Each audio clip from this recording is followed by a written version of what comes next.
আসসালামু আলাইকুম, this is kitchen stories. আজ আপনাদের সামনে নিয়ে এসেছি পাঙ্গাস মাছের বিরিয়ানি, যা বলা হয় গরিব মানুষের বিরিয়ানি। আদৌ কি তাই? পাঙ্গাস মাছ কি আজও কি গরিবের মাছ আছে? এখন তো ধরা ছোঁয়ার বাহিরে চলে গেছে। নদীর মাছ তো আরও দামি। যাই হোক, রেসিপিটি দেখুন। আমি মাছটা ছোট ছোট করে পিস করে নিচ্ছি, লেবু দিয়ে এবং লবণ দিয়ে মাখিয়ে রেখে দিচ্ছি।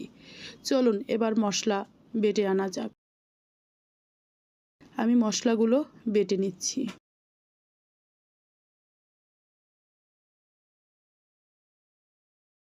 আমার মশলাগুলো বাটা হয়ে গেছে, আমি মশলাগুলো তুলে নিচ্ছি সুন্দর করে।